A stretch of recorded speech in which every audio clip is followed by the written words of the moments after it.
You already know what it is. It's your boy Lightwalker X here, back with another video, and the OV hoes are back at it again. I feel like I'm just going to be dropping vids every day now at this point, letting you know that the new narrative that they created isn't sticking.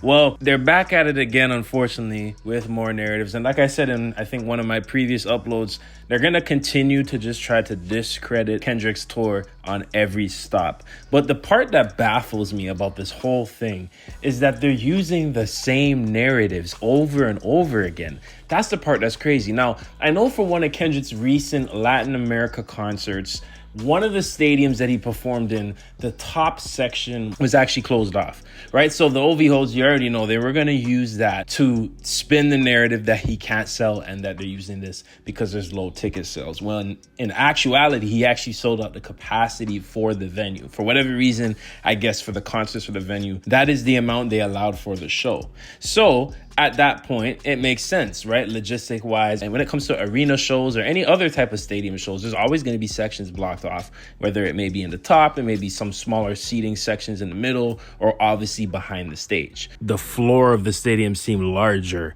than the stadiums that they were performing at before. So it seems that they're just kind of substituting more floor space by funneling most of the fans on the floor, and then the rest get to go to the second levels of the stadium. So it seems like they're just maximizing space on the floor. And given how you've seen how the crowd was moving in Argentina, it looks like that's probably the case, but who knows? We never do this for any other artists, right? But the stands, they come outside and they make it such a big deal, and they use it to try and spin a narrative that there are low ticket sales. But the part that I find hilarious is that these sets of shows are the only ones on this entire tour that actually had that happen. Like every other show, every stadium, it was completely full. We've never seen them cover anything on any other show on this tour up until now. So maybe it's a logistic issue.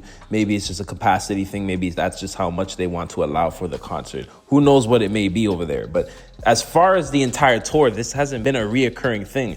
The levels that these people are going to try and discredit him every time, it's baffling to me. So it looks like there are people who are paying reporters or just making bot accounts that are Spanish or from South America. They're paying these accounts or even cosplaying as these accounts as unbiased news reporters who are going to these shows and are actually reporting on them in Spanish to the people to let them know that, oh, there are low ticket sales. Kendrick's having a hard time selling his tickets. This is what they're doing. And there are people in Telegram groups, group chats, actively on a smear campaign trying to figure out ways to discredit him, and every single time it doesn't work. But it's the fact that they're going to the lengths of using their own money to bot tweets to make it look like that they have a one-up on you, or attack certain creators because they send their tweets to certain group chats that they have, and then in that way they can send all their little quarter owls minions to come and feed into your comments, right, to come at you at one point. It's very targeted and it's very strategic. Like I said, they have a strategy, and that's the one thing I'll give them. They're very committed. I just wish they would use this for,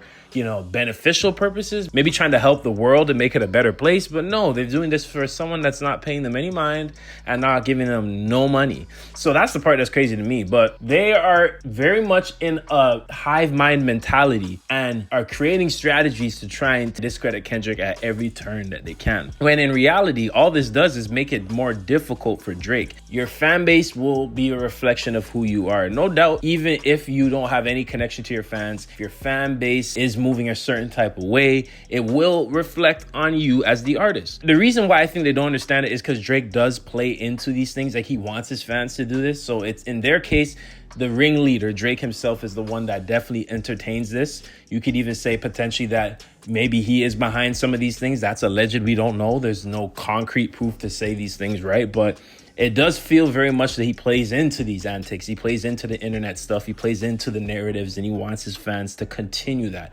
Because if he didn't, he would tell them to stop. But Drake is in a mentality where he thinks that is good. It's a mentality where you just continue to push a lie online until people believe it. It's not difficult for his hive mind, echo chamber, quarter owls to believe what they're trying to push. There's ringleaders in the group, and then they let everyone else know this is what we're going with today, and everybody else sticks with it. So then in turn, what they do, they just go online and continue to push lie until more people believe it. And if you have enough people continue to push a lie online, eventually people will believe it. And I think that's what Drake has been very good at up until now. This battle has opened the Pandora's box, and now we're seeing all the lies and everything, all the plays in real time and how they actually maneuver with these things. But with the tour, it's just very pointless because it's always going to sell out. It's always going to be high capacity, and it's always going to look good. He may have 20 seats remaining. Who cares? No one you know is doing this. Because we judging my moves, but please tell me, what have you done? I love that line, and I've always said that line because at the end of the day, these are people who are everyday people trying to discredit what celebrities are doing, and they haven't amounted to any of that type of success. Who are we to say these things, right? We've never filled stadiums with 80,000 people based off our music. Like,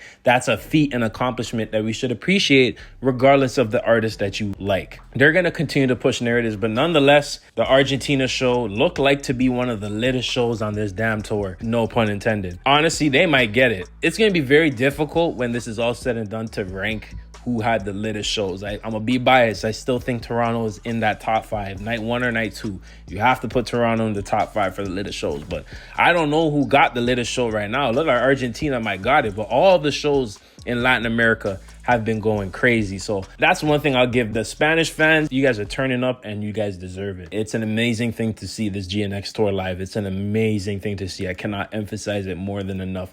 But you guys are single-handedly disproving the narratives. And I love that for you guys. Enjoy yourselves and turn up, because that's all we need to do. That's how it should be. We should be sensible in that aspect. We should be the ones to just appreciate the music, respect an artist. You may not like the music or the artist that, you know, someone else may like, but at the end of the day, I don't have to go out of my way to slight them or create false narratives about them.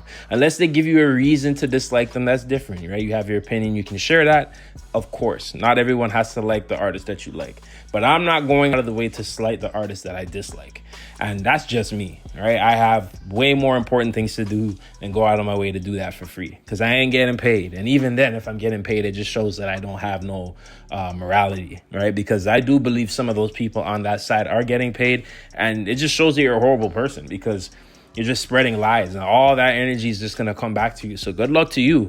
That's all I got to say. So you guys let me know what you think. Argentina went up. As you can see the footage, it looks like they were going crazy. I hope you guys enjoyed that show. And anyone else that's been on the tour that has seen any show, you guys already know what it is. This experience is amazing. And it's just an amazing thing to also see him disprove the narratives so easily. That's all he has to do. He just goes and tours to another city, turns up. That's all it is. And that's all it should be. No narratives, no noise, no lawsuits. But unfortunately, the other side, that's all they believe in. So until they finally get over it, which it's going to take a long time, we're going to unfortunately have to continue to deal with this noise. So until then, guys, I hope you guys all enjoyed this video. Leave a like. Don't forget to subscribe and hit that bell for notifications. I do appreciate all the support you guys have been giving me. And I hope you guys all have a wonderful day. Stay blessed and stay tuned.